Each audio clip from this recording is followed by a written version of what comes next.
Good evening, Vandanam, Vanakkam, Namaste, and welcome to the Alert Town Hall, the Saturday evening we've all been waiting for. I hope that you all had a wonderful week and looking forward to the start of a wonderful weekend.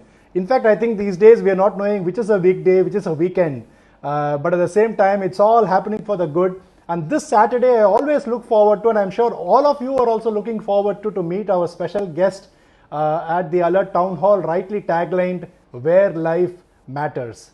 So today, I'm back again, to meet you all with a very special guest, somebody, I always enjoy, having a word with, a very, very sweet person, a soft-spoken, but underneath this soft demeanor is a very dynamic person, a very multifaceted person. We have with us this evening Dr. Renuka David, the Managing Director of Radiant Medical Services, a professional speaker. I will first get along, with the formal introduction. You will know that we are going to be talking to a person who has probably touched everything possible for a person, to be doing. So, very briefly, Dr. Renuka David is an alumnus of Coimbatore Medical College. Being a frontier doctor, she has worked extensively in the well-being and healthcare of women and young adults in urban, rural, and tribal India. She has also been a contract doctor with the Army for 3 years. She dons many avatars as an entrepreneur, doctor, professional speaker, TV host, TEDx speaker, panelist, and a wellness expert. She sits on many boards of various organizations, which also includes the prestigious Women's Christian College. Wow, isn't that? So I'm intrigued reading this profile, but very, very exciting. She has been a recipient of numerous awards, such as the Jaguar Woman Achiever Award in the field of wellness, India's Most Exceptional Speaker Award 2016 for health and wellness, the coveted Black Swan Award for women empowerment at a glittering ceremony at Mumbai from Her Excellency Ms. Stefania, Consul General of Italy in Mumbai, and His Excellency Mr. Baba Ali Khan, the Consul General of Malaysia.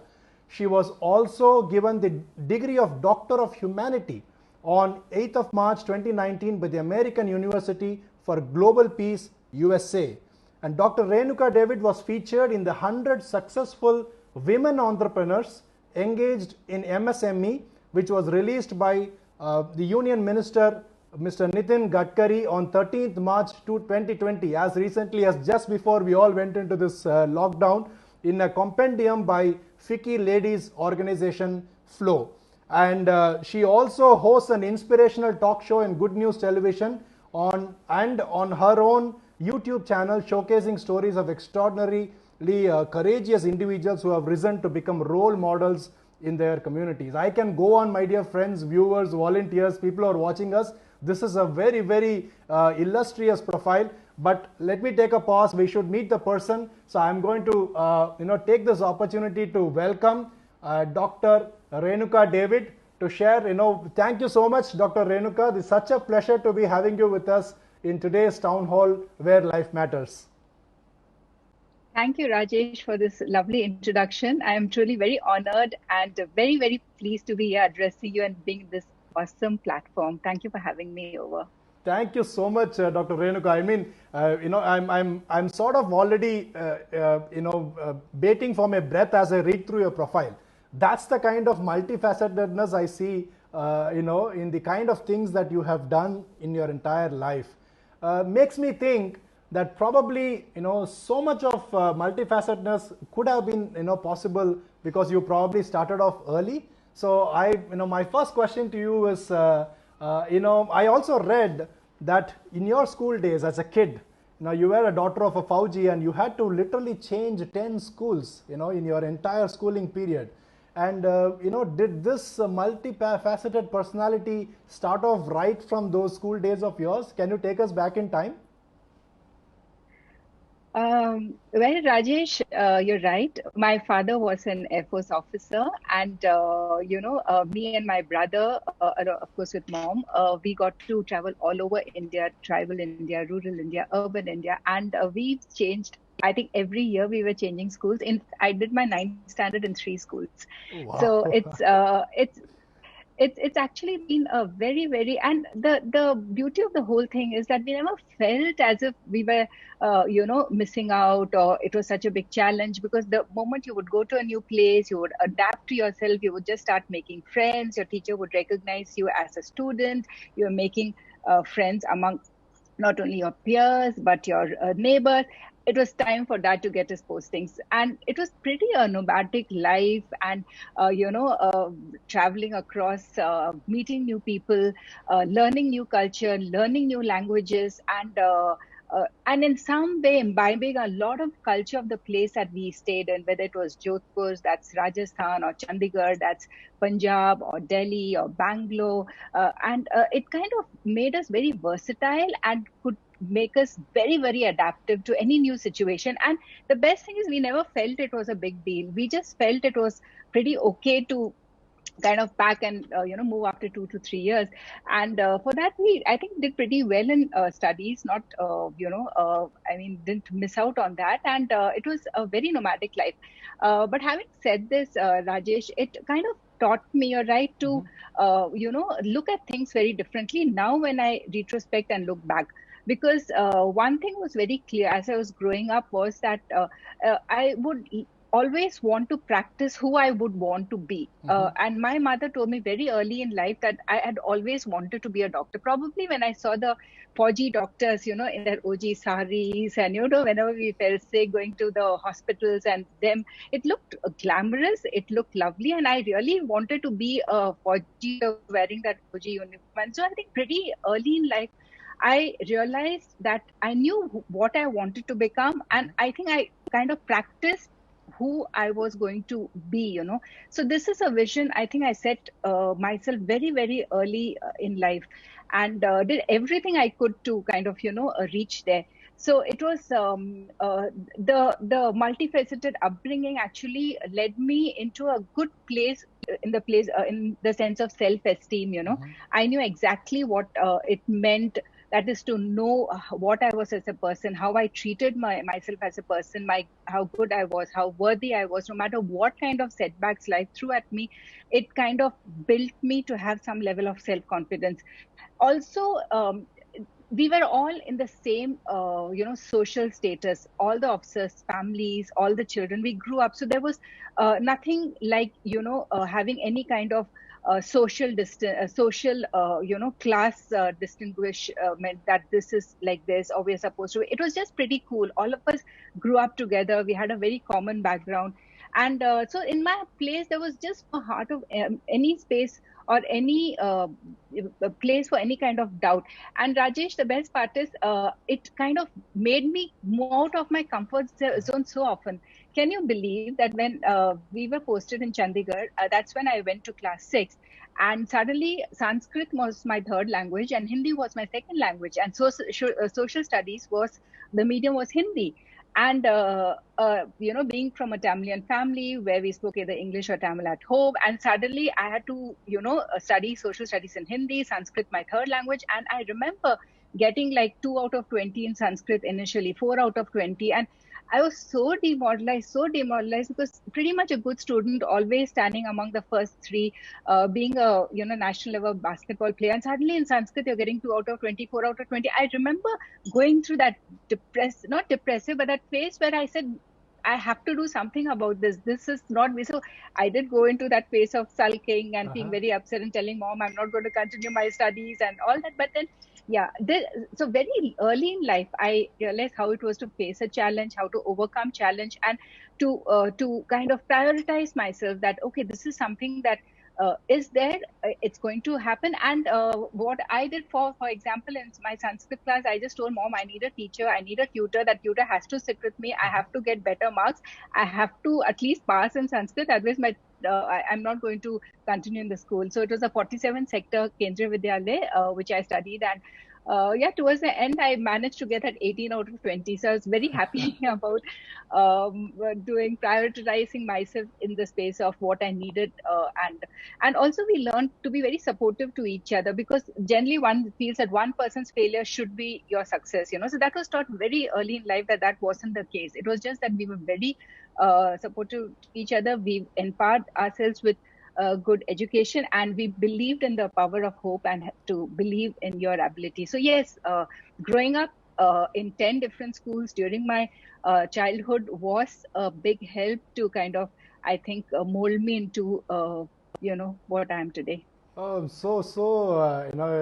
Enriching to listen to this itself, because honestly, I think in today's terms, when when there's a lot of movement, and if you have to change one school to another school, there's so much of hullabulla, and you feel desettled.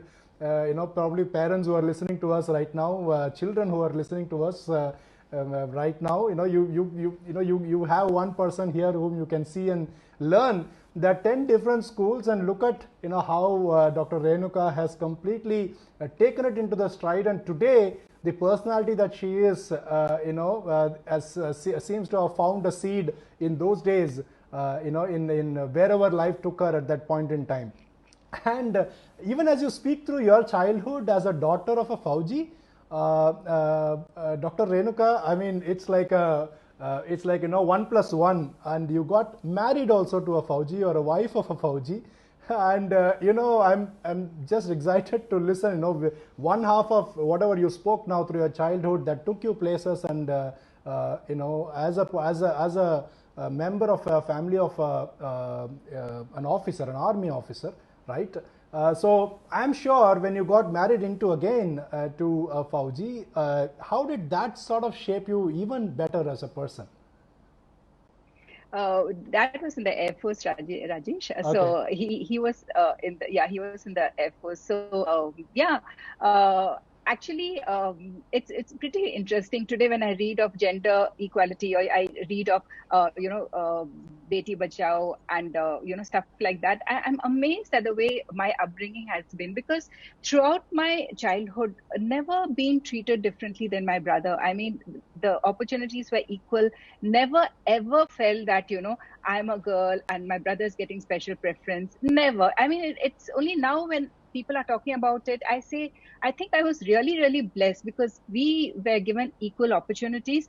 And though I was good in studies, sports, and extracurricular activities, what actually mattered during my growth, Rajesh, was that my parents, especially my mom, always used to make me believe that I was the best. So she said, "Oh, Renuma, she studies, so she's going to come in the first." It was not even coming first or second; it was just like topping the sessions. Or she's a great basketball player. I'm going to go to the Parents' Day. I mean, the annual day, because she's going to be dancing on stage. So I grew up with a feeling I was the best. That was something which my parents just.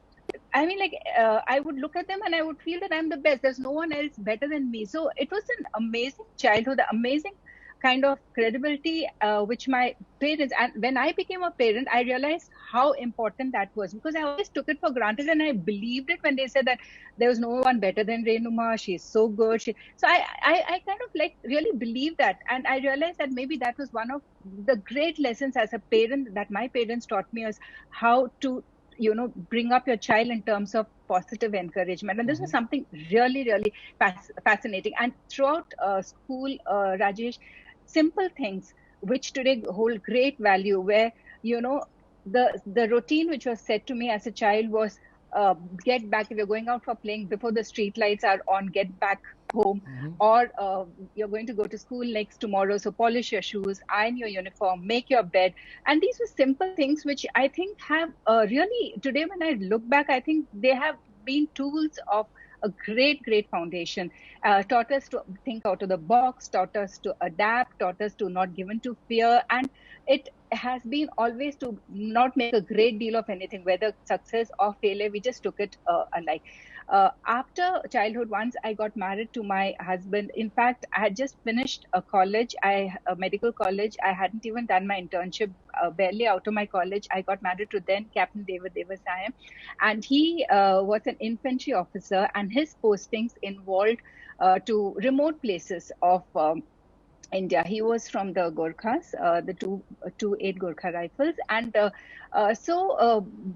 after being married to him, I realized that if I had to get, my purpose in life was to be with my husband and my children, to be able to grow up in the presence of the father. So my purpose shifted. It became a priority for me to keep the family together. So at times what would happen is that though I was not only a qualified doctor, I was a very, very good doctor. I had got excellent grades in my I'm final sure. year.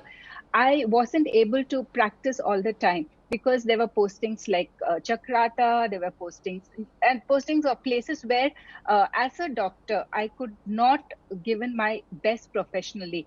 And sometimes there would definitely be a feeling of denial, that I would feel at that point, in the initial phases of my marriage, that I never had the opportunities that my classmates were getting, all were post-graduating, all were getting into great jobs, some were going abroad after they had post-graduated. And, there was that sense of denial at times but then, as I said, it was my purpose, my priority that my children had to be with their dad. And David was extremely busy, a very, high profile infantry officer doing very well. So it had to have some kind of I would not say compromise, but yes, I had that feeling of denial. So much so, you'll be surprised that when we were in Gangtok, I was just sitting and pretending as if I was seeing patients. I was really so keen to go to the hospital and work. So I was giving to mock patients I was prescribing.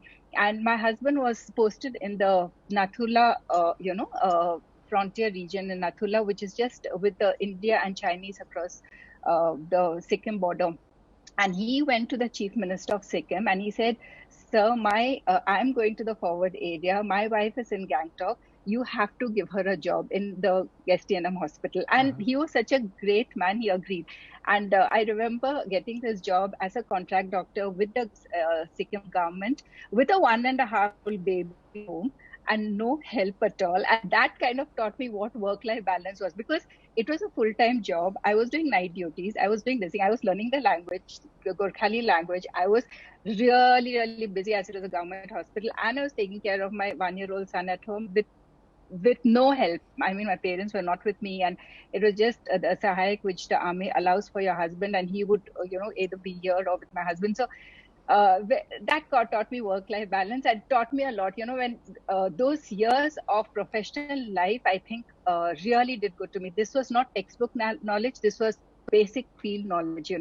So it was something which was fascinating to work in STNM hospital at that point of time. And wherever, like I said, places like Chakrata or other places where I could not get an opportunity to work as a qualified as a doctor, I would pick up something which, like bonsais. That's when my love for gardening came up, where I started picking up the art of bonsais, the love for flowers, the love for, at the same time, keeping in touch with my profession. I would just read up all the journals, what's happening day to day, or try to keep abreast. But also focus on when opportunities were not there for me to grow as a professional in terms of working in a hospital as a doctor. I would channelize my energy. One is to bringing up to my very young children and keeping in touch and getting into these new hobbies. So that was something which I think was really, really nice.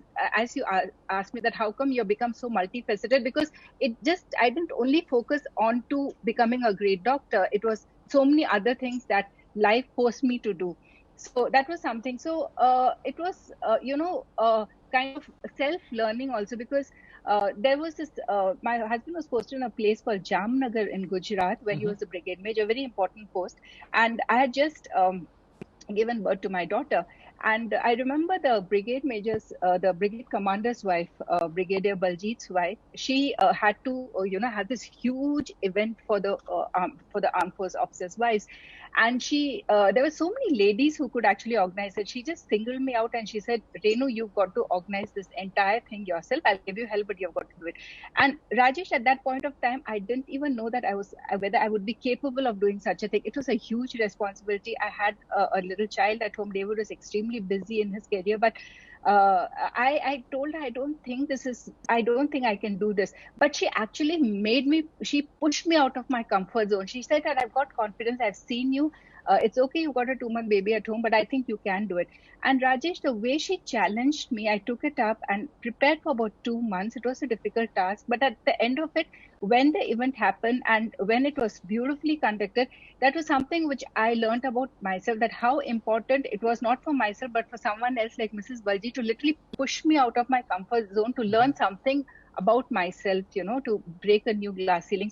So yes, my life in the forces has been absolutely fascinating in terms of practicing in the tribal India, rural India, urban India, and it's taught me so much apart from textbook knowledge. So yeah, that's a little brief about my journey after being married to my husband. Amazing, really, really amazing, and I'm very sure not easy at all. Just listening to you, I'm just thinking, it's making me think this is absolutely fascinating, and it's just not easy at all to be, and you spoke about denial and how you handled that and pushing yourself out of comfort zone. I mean, I'm very sure our viewers today, volunteers, a lot of them youngsters, there will be a lot to take out of this, because I think not to find oneself in comfort zone is something one owes to oneself. And from what you spoke out of your personal life, I think there is a very intrinsic, deep message for every one of us. As we speak, Dr. Renuka, I'm just looking at the people who have joined us as we, in the conversation, listening to us. Krishnan Lakshmanan, Satyanarayan Ramamurthy, Karthikeyan, Manisha Mehta, Mageshwari Shaktivel, Mahadevan KR. I'm just welcoming all of them as they listen to you, Dr. Renuka. Saravan Krishnan, Mr. Mike Murlidharan, Chairman at Alert, Smart Sai Paddu, Usha Sampath, Ravi Varanasi, welcome sir. Abhang Gulwadi, Rajan Chinnaraj, welcome. Ms. Kalpana Murlidharan, thank you so much, Ms. Kalpana, for joining us. You have wishes coming in from Mr. Mike. Very good evening, Dr. Renuka. And wishes from Ms. Kalpana. Lovely to hear you recollect your formative years so fondly, Dr. Renuka. That's a message from Ms. Kalpana. Many of them. Thank you for joining in. Yeah, many of them joining. Such a pleasure that she's there in Ms. Mike. Yes, thank you, Ms. Kalpana, for joining in. Jayamani, Venkatachalam Sridhar, Bharati, Lakshmi, Arasu. Arasu's left a message. Warm welcome, Ms. Renuka ma'am. Great to see you today. Inspire role model of the younger generation. So, a lot of wishes coming your way, Dr. Renuka, as we speak. I mean, from what you spoke now leads me to another question. In fact, I think I'm very sure this must be running in probably everybody's mind. A mother of two kids. And from what you spoke about the postings, and important roles that your husband was playing, a very senior army officer, sometimes gone to the valley, gone to remote places to serve this nation, and it's not easy. Probably many a times as general public we do not know, what is the life of the family of an army officer, right? So sort of, can you talk us through that phase, when you would have faced it? And today you do a lot of work on mental strength, right? I sort of see probably a lot of correlation between how you handled yourself with two kids, husband gone away to remote areas to serve the nation, and you got to, and all the roles that you otherwise play. Can you sort of talk us through those little tough times you would have definitely had? Yeah, Rajesh, very true. The year was, I think, 1998, and David was posted as the second in command to his battalion in Kupwara Valley. This is just a year before the Kargil war happened, and he was, in Kupwara, which was very, very, very, very active with militancy. And I remember I was staying in Nandana with my two very, very young children. My daughter was barely, she was 3 years, and we just started her into a school, and Alex was in class 4. And I remember staying in Nandanam, though I had the family support of my parents, my in-laws, my brother-in-law's family was there. But it was basically, I was staying with both the children alone in Nandanam. And I remember every time, and that time in the year 1998, 1999, the Hindu paper, the front page would only carry news about fallen soldiers or officers' coffin coming back, returning from the valley to different places of India. And that would be the left corner page, that so and so officers died in the valley, this Jawan has died in the valley, the coffin has been received, and blah, blah, blah. And I would not see the paper at all. That 2 years that I was there, I just refused to see the paper. So I was staying alone with the kids, and it was very difficult to be a two parents, are trying to be very, very cool and bold, playing the role of two parents. And my children were always confused because they would ask me that they were going to good schools, and they were like Thanos and DAV, and my daughter just started in Holy Angels, and they would ask that how come other papas are coming to come and greet the kids after school? Where is Papa? Why isn't Papa coming? And whether Papa will ever come back home alive, I would not even let that negative thought cross my mind. I would just say that, yeah, Papa's doing his work. He's serving the country. He's a soldier. He's an officer. And those days we never had mobiles. So he would call maybe once or twice a week. And he would always tell me that, remember, no call is the best news, because if there is no call, that means nothing is wrong with me, so don't get upset if my call doesn't come. It's good news if there is no call.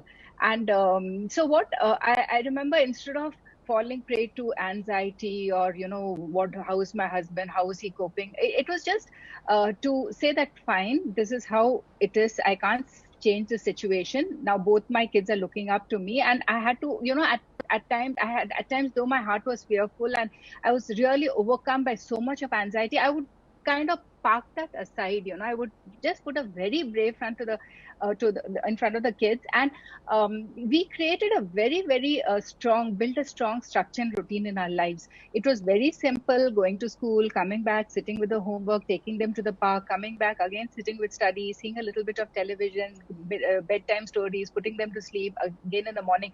So it was and we would of course wait for David to come for back on leave, because that was Diwali and Christmas for us. He would really spoil us. He would really pamper us. And when they knew that he was leaving, both these kids would literally be like octopus around him. That night before, they would sleep on both sides, their hands and feet all entwined around him, just not letting him move in the night. And he would slowly, early in the morning, get up and leave. So yes, it was a very challenging period at that point of time. But the thing is, they say that when you have to achieve anything, you have to go through the fire to kind of come out strong. And I think those years were a point where I was really through the fire. It tested my patience, tested my inner strength, tested everything that I had to offer. And I think it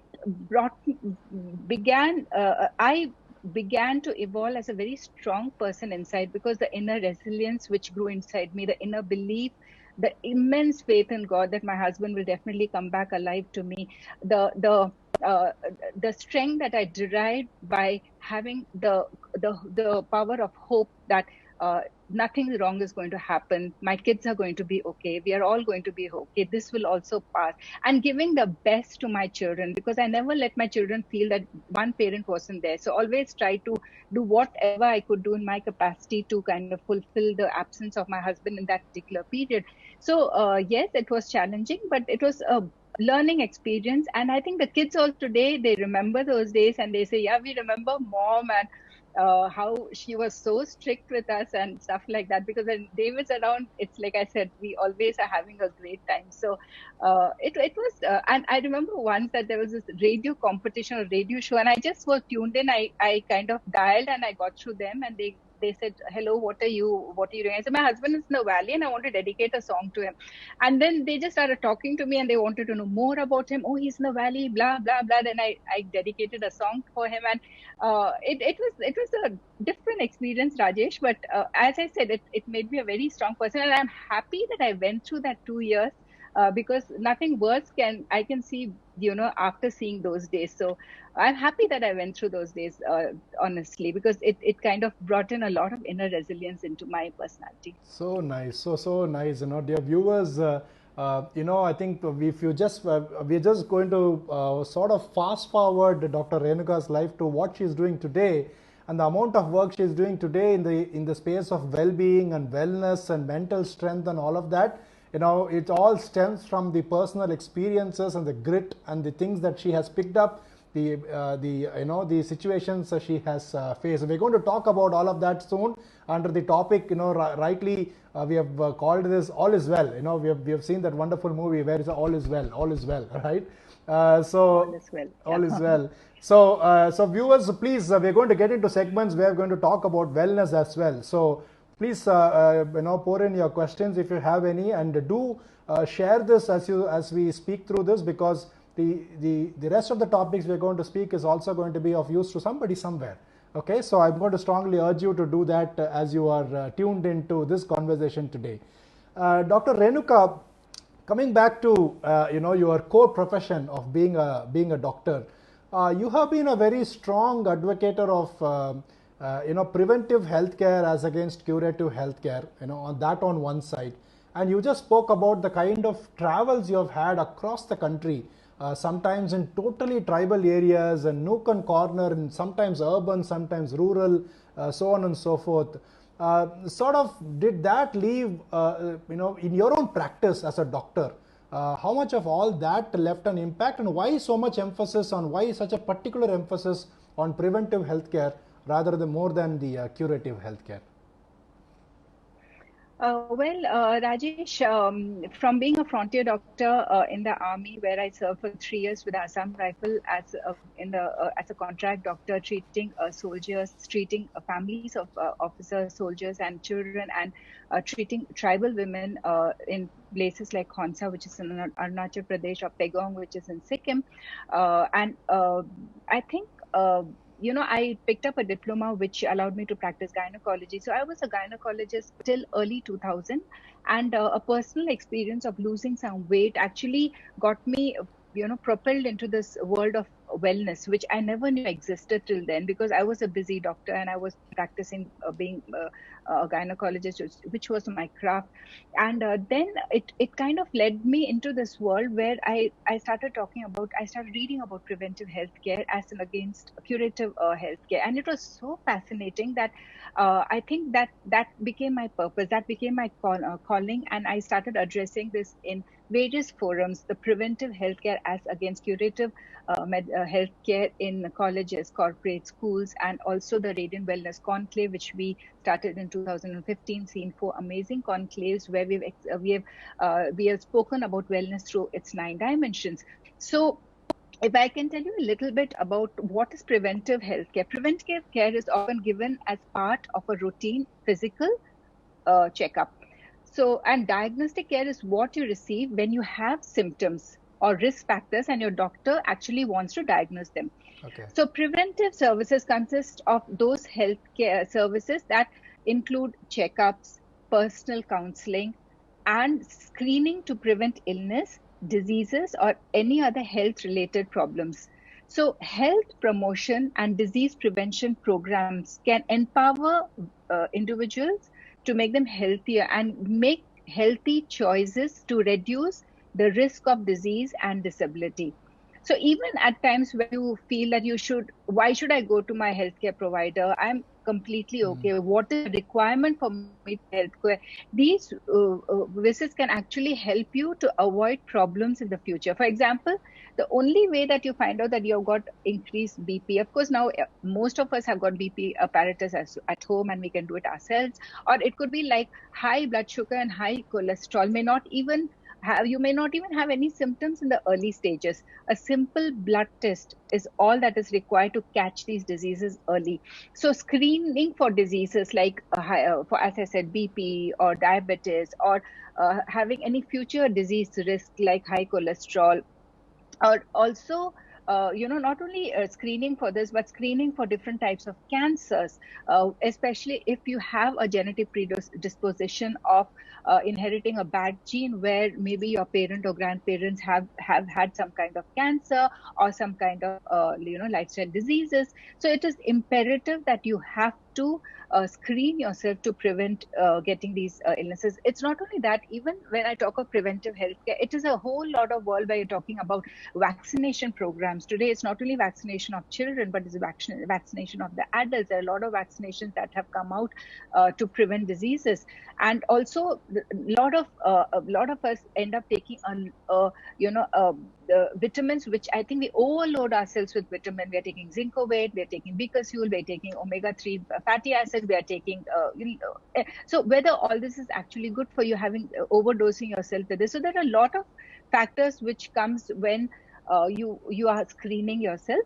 And also it is another part of preventive health is learning to recognize changes in your body that may actually not be normal. Okay. So you need to go to a provider. Suppose the changes are like there's a lump somewhere in your body, or you're losing weight without even trying, or there is a lasting cough, or there is a fever that's just not going away, or there is some blood, occult blood in your stool, or you have some skin changes or some sores in your body. So these are some things which I think will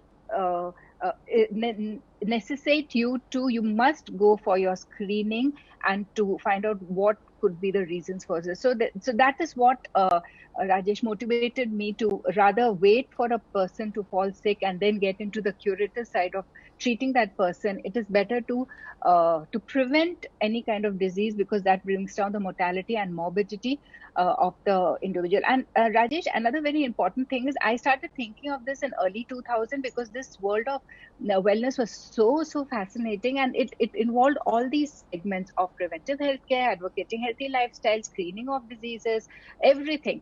And I was very amazed and very I mean, it was a study which was done by WHO in the year 2014, where they said that after US and China, India was heading in the non-communicable diseases like diabetes, hypertension, coronary vascular disease, and so on and so forth, cancers, and it was getting worse. So I think it was time that we all woke up to addressing preventive healthcare rather than curative healthcare. So I think that became my purpose, that became my passion, and I just kind of stopped becoming a gynecologist. There are diamond dozens of them. It just became the purpose of my life.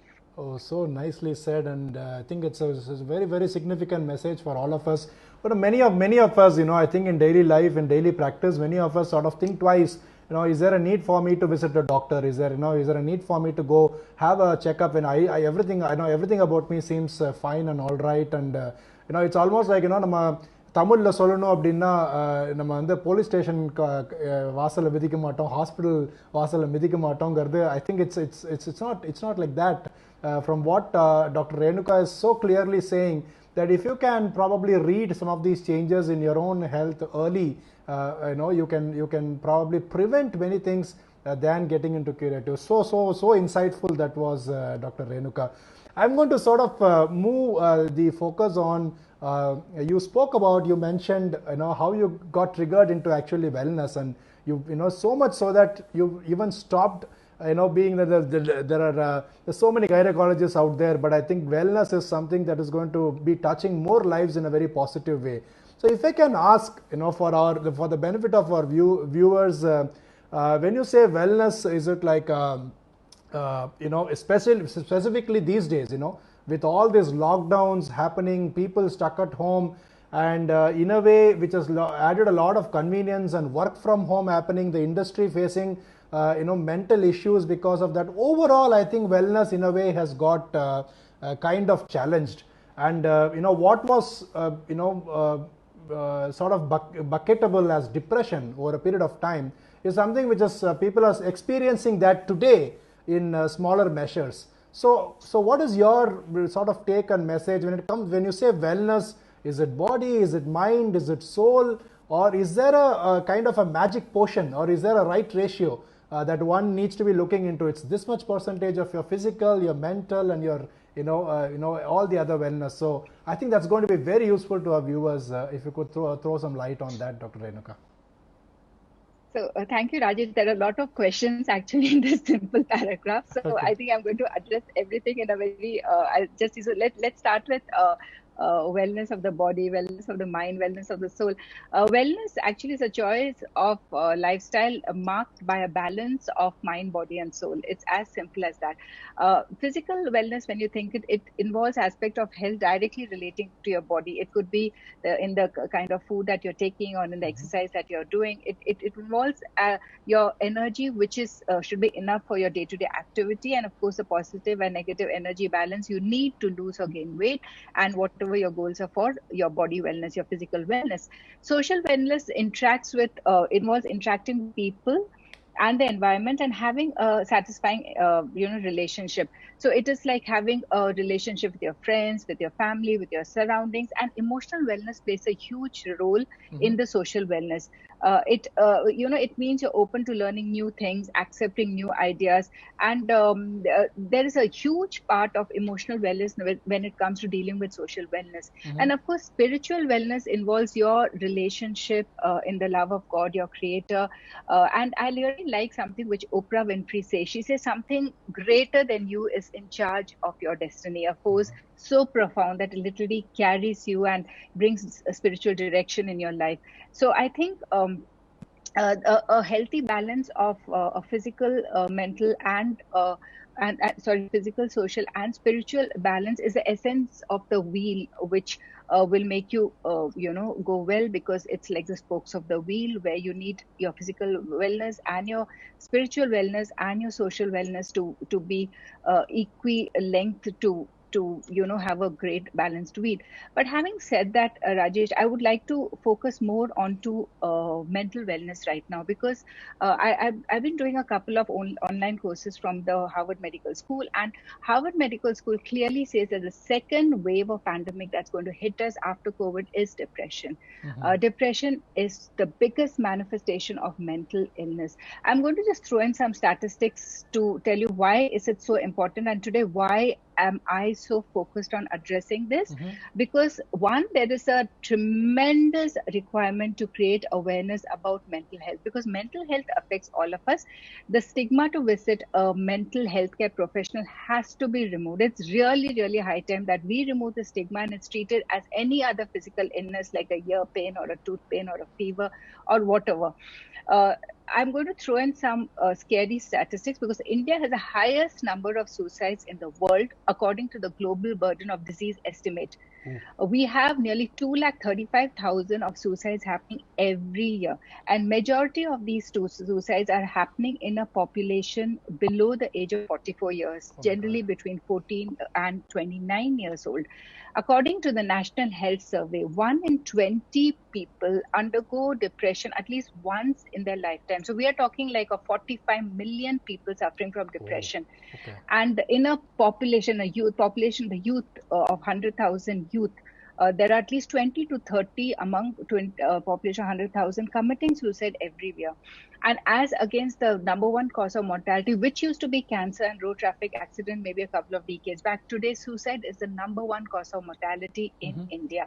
So in a population of 1.3 billion, we only have around 6,000 psychiatrists. So it becomes imperative for us to address this, recognize this, because it is not only preventable, it's also treatable, and we can reduce mortality and morbidity. So that's why, Rajesh, for me, when I had read about this, and when the Harvard Medical School had mentioned about, and then I just started seeing all this happening. Today you have a Sushant Singh Rajput, you must have heard of the Bollywood actor committing suicide, or you have, Deepika Padukone waking up one morning. She has everything. She has money, she has wealth, she has fame, she has beauty, she has everything, but she just gets waking up depressed. So I think there is so much. It's like we are dealing just with the tip of the iceberg. We've got to deal with this in a bigger manner. We have to be collective in our thought process. We have to be collective in our addressing this issue. We have to deal with it. We have to be talking more about it, and it should not be hushed under the carpet anymore.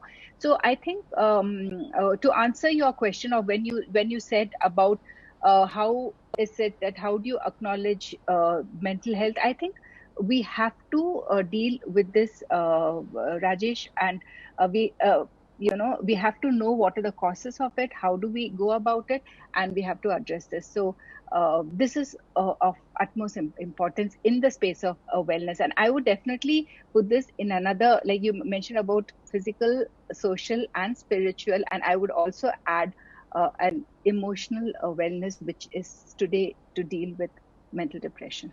Oh, right. The numbers that you quoted are really, really scary, and I think it's not into the face yet. And I think, as you rightly said, a lot of work that Dijman completely explains why your focus has been so much into wellness of human beings. I have a question here. I think more or less probably would have addressed, but it's a question from Mr. Mike Muralidharan. Job losses, locked in at home, no entertainment, depression is multidimensional. That's become the new abnormal. So what's your advice for that? So I think very similar to one of the questions I also had, that in these COVID times it's become such a serious challenge. And in fact, probably, what were a few things you did to sort of handle yourself? And I'm sure there's going to be a lot of, what would you recommend all of us, all our viewers, people who are going to visit this video later on as well, as to how are we going to handle this and come out of this abnormality back to normalcy? I must tell Mr. Mike Murlidhar, I think that's a very interesting question, and I think that's a question which I think today we have to deal with. It. The new abnormal is the new normal, and whatever you call it, the COVID times. In fact, it is very funny. I saw a forward the other day, Rajesh, where apparently people in the future, maybe next year, next year, 5 years down the line, suppose they're having a bad day, a person has to just ask them that, how was your day today? He says, oh, it was a 2020. Okay. I mean, the year is really going so bad, Right. So yeah, coming back to COVID, what I would like to begin by saying is that how do you address COVID? COVID is not only about what we are seeing around us. If you talk about the COVID virus per se, we are slowly, step by step, learning more and more about the virus as the days are going back. We never knew what were the symptoms, what were the signs. Every day we're learning new things about the virus. Some people now are saying that even if you get infected with virus, your immunity is only for 3 months, because there is a high probability that after 3 months, the antibodies are going to go away and you can get again infected. Some people, there is also another study says that after COVID, there is residual effects. People are having problems in their circulatory system, their cardiac system and stuff. And so it is a learning process. We are all learning about the virus, and each and every one of us are waiting for the vaccination, which I think is going to be the only way forward, unless there's going to be some kind of a herd immunity. So having said this, how do you cope up during these COVID times? How do you cope up with the kind of, so there are two things to look towards this. So according to the Harvard Medical School, one is, if we have to talk about depression. Now, depression is something which is, affecting a whole lot of bunch of folks both ways, in the medical field as well as in the other side, where you are patient and you're a non-medical person. The medical staff are seeing mortality, morbidity. They are kind of, it's just like a post-traumatic stress syndrome that they are going to face, not only as a temporary thing, but for a very, very long time. These dreams are going to haunt them. Images of patients dying, images of loved ones, of relatives losing their loved ones, and these are permanent images which is going to traumatize them. On the other end of the spectrum, you see people losing their loved ones, you see people losing their jobs, you see people losing their peace, you see that the lockdown has changed so much of dynamics at home. There is also an unfortunate study which shows that there's an increase in sexual violence against women and children. Verbal abuse, sexual abuse has increased in these COVID times. So it has been a very, very difficult period, if you have to think of it that way. Of course, for Mother Earth, I think it is doing wonders. Our ozone layer is closing up. You can see so much of greenery happening, and how our nature is healing itself. So having said all this, Rajesh, what I would like to leave behind as a thought is, how do you deal with this? How do you, what are the measures that you have to? My take on this is that if we have to deal with, say, depression. So depression, let's talk about what is the causes. As Mr. Mike had said, there are various reasons that you can get depressed, especially if you want to correlate it with the COVID times. It can be caused due to genetic factor. It can be due to psychological factor. It can be due to environmental factor. So genetic factor is that when you inherit maybe a bad gene, or where there's low hormonal, you'd have low serotonin levels, or whether it is environmental, it could be trauma, it could be abuse, it could be trauma in the face of emotional trauma. There is bullying, there is also study where children who have grown up in homes where they have substance abuse parents, or they seeing violence at home, it kind of permanently damages the child physically and mentally. And when these children, they grow up into adults, it kind of affects the next generation also. So this is something to be very, very mindful about. And when it comes to the other, this is emotional trauma, otherwise physical trauma, any kind of head injury or anything can be the cause of a mental illness. Or when you say of say psychological factors, that can be loss of livelihood, it can be economical problems, it could be a whole lot of problems that could cause this, the way we are seeing it in COVID times. Of course, the minor problems are elderly depression and stuff like that. So the easy way, what is help for me, if you ask me as a doctor, one is to be you cannot change the situation in which you are today. The situation is there, you are forced into lockdown, you are forced into social distancing, and you should not change that. You have to mask yourself, you have to periodically wash your hands. Having said this, do a couple of things which is going to be very, very positive to you. In case you can work from home and you are able to do what you're doing, try doing that, and build on something which can be like a new hobby, or anything which you have left for a period of time. Use this as an opportunity to build on yourself, build a lot of inner resilience in the terms of not only psychological inner resilience, but also in terms of a healthy diet, because there are a lot of food right now which can build up your immunity. So the moment you are very positive about that, okay, this will pass, let me focus on my body. A lot of people are taking this time to build their body. I see a lot of forwards, a lot of they are channelizing all this thing into something new, like building the body or spending time or with the family, or kind of rebonding with loved ones, or just picking up the phone and calling up relatives they haven't called for a very long time. So it's, Rajesh, just to put it in a nutshell, these are the new normals, this is the new situation, and be mindful that there is a lot of mental depression happening. So be very empathetic, not only for yourself, but someone who is there, and there's something which the studies say called learned helplessness, that people are going through learned helplessness. So be very mindful about all these things. And this is going to be temporary, this will also pass, and we will always reflect on these days of lockdown and how we manage these things at home. But there is a lot to learn in terms of your own physical growth. So if you're mindful of all these things, I think you should be good. Oh, so much to take away from, and so much adding to the all is well. So it keeps ringing me back to this three magical words, all is well, and things that we can all adopt from what we heard from Dr. Renuka. Just one more question, because these days social media has also entered all of our lives in such a strong way, almost like another family member, right? Each one hooked on to something in social media. Like, how much do you think is sort of that hampering things? Is it helping, not helping? And if so, what's your advice? What's your, what would you tell today's generation, who are all onto different platforms on social media and use it something more positively? Now, what's your advice to them, Dr. Renuka? Rajesh, when we were growing up in a generation of mine, I think basic tenements of our tools of foundation was love, forgiveness, humility, respect for man and being, and genuine concern. And somewhere along the line, these basic strong tenets of this foundation is lost in the world of social media. It's very sad. So I think, one has to be very mindful, and it's also scary. I must tell parents and children who are watching this show that children who spend more than 3 hours on social media are twice likely to suffer from poor mental health. Their immersion in the virtual field delays their emotional and social development. This is a proved study. So it's something to be very, very mindful. Why do children and youngsters or even adults get hooked onto social media? You must have heard of this term called FOMO, fear of missing out. And teens obsessively check their media feeds for updates by friends so that they do not miss out on the jokes, on activities, on their gossip.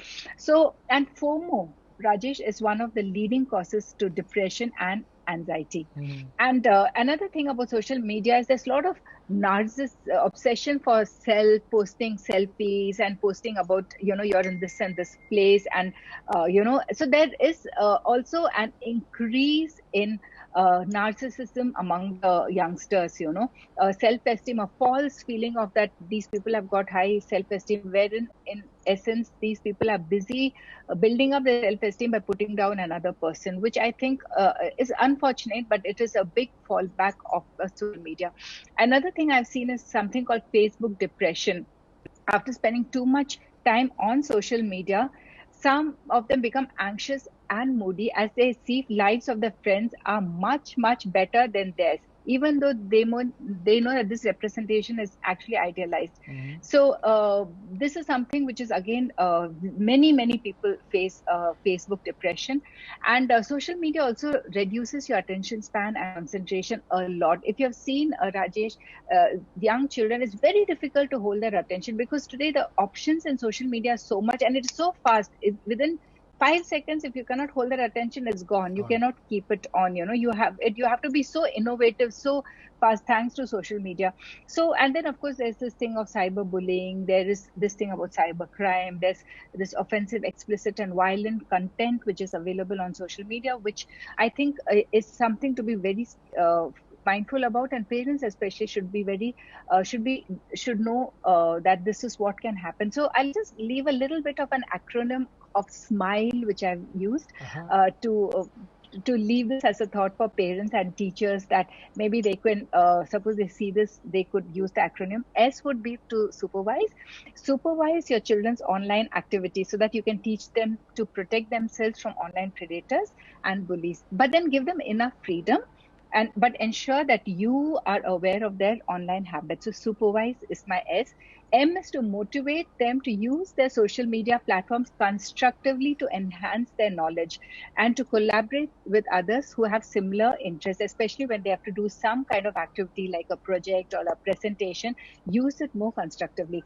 My I would be to ignite their minds to do anything which is other than virtual, and stop lecturing them about that. No, child, you're not supposed to do this, but then ignite the mind to do something other than that. It could be any other extracurricular activity or passion which you can tap in your child. L would be listen. When I was in conversation with Dr. Lakshmi Vijay Kumar, who founded Sneha, she said that many people are talking, they're verbally trying to connect, but we do not listen. 80% of people are trying to talk, but we do not listen because we are so busy trying to tell them that they are wrong and what we are going to tell them is right. So listen, and especially when you have to understand their perspective. And E would be empathy, especially to boost their self-esteem. So remember that always tell them, be empathetic, because if you're not going to give them that kind of attention, they're going to seek it from outside.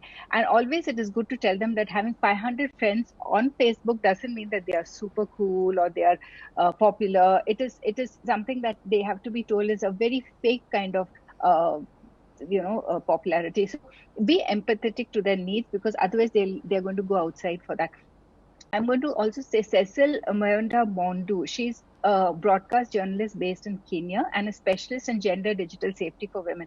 She says that, there are certain things that you can be careful when you're using online platforms. Some of the basic digital security tips, they are: create a very strong password. Second, have different password for different accounts. Download apps from authentic platforms and use two-factor authentication. Log out from all your accounts when you're not in use.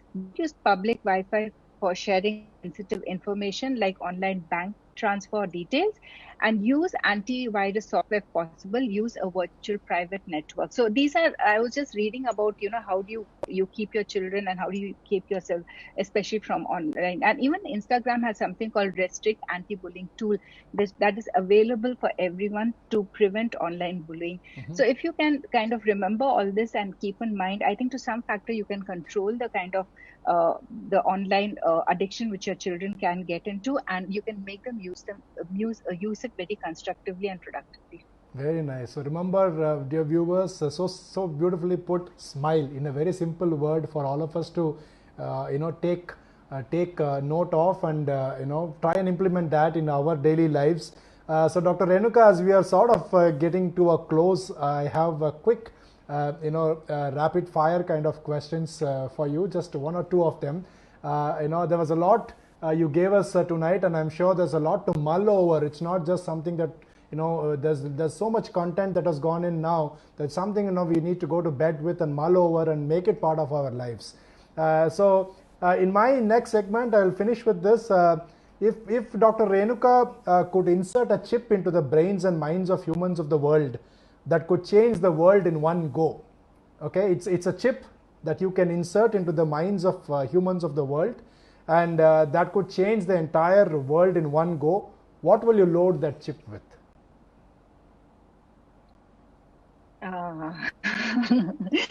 Okay, I've seen a lot of conflict and violence, especially when my husband was in militant infested areas like Khansa, and I would definitely insert empathy, gratitude, love, and these are the three tools that I would insert. Definitely empathy, gratitude, and love. Gratitude is not people who are happy are thankful, but people are thankful. But no, not people who are happy, not the people who are happy are thankful, but people who are thankful are always happy, so that's gratitude. And love is not only for love for your parents or love for your sibling or close friends, but love is self-acceptance and forgiveness. I think the belief of love, of faith, love, the power of love and the power of excellence. So my tools, what I would definitely insert is a lot of empathy, gratitude, and love. I wish you get hold of this chip so that this is something that is inserted right away into humanity. My next thing is the topic of today's evening was three simple words, right? All is well. I think through your talk you've sort of broken it down even further. If you were to leave our audience with one thought or one word, is there a way this can even further be simplified? What would you say if this could be simplified even further? All is well. I think inner resilience and immense faith in yourself, especially when you have to face an adversity. Okay, that's wonderful, Dr. Renuka. It's been such a pleasure talking to you. Before we close, I have one request. It's a personal request. You spoke about hobbies. You also spoke about each one to sort of pick one or two those positive things that one could live with, and I picked those new ones. And I think in just before we got on to this call, you were speaking about some hobbies you had picked up. You are a trained dancer as well, and you picked up a totally different form of dance in these in the last few days. And I know that you also sing very well. If you could sort of give a rendition for a minute, I think that would be something wonderful for us to close our evening with. Oh my God. I wish you had told me. I would have practiced, but yeah, I just Kuchipudi dance. I am a trained Bharatanatyam dancer, but my friend that's Kuchipudi. I learned a 9-minute Kuchipudi from her, and I'm very happy that I could do it. But okay, let me try. I think if you can unmute some people, and if they want to join, they can join. This is a dedication. I think, have you heard of Elvis Presley's Can't Help Falling in Love? Elvis Presley, yes, but probably not this number. I will hear you. So I'm going to just try singing this with the karaoke, and let me just quickly get the karaoke, and I'll just try. It's going to be less than a minute. Yeah. Sure. You put me on the spot, but let me try.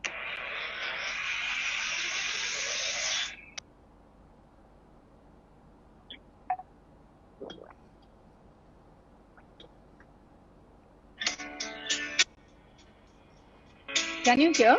Yes. Wise men say only fools rush in, but I can't help falling in love with you. Shall I say, would it be a sin I can't help falling in love with you. Like a river flows surely to the sea, darling, so it goes.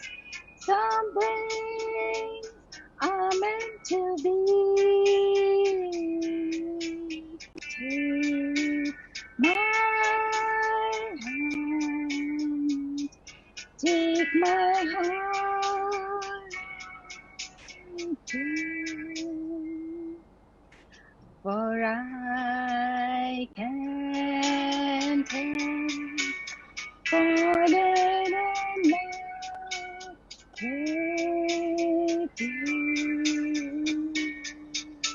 Lovely, That was dedicated lovely. for my husband. Oh, lovely, lovely, lovely, lovely. Just enjoyed that, and I'm sure all our viewers enjoyed that. And a wonderful dedication, to your husband, whom we all respect for what he is and the service he has done to our nation as well.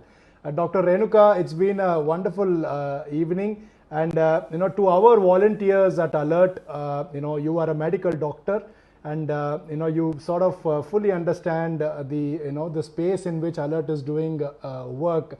So any words of message, encouragement to our volunteers, it will go a long way in rededicating ourselves to the cause. So with that, anything from you, Dr. Renuka?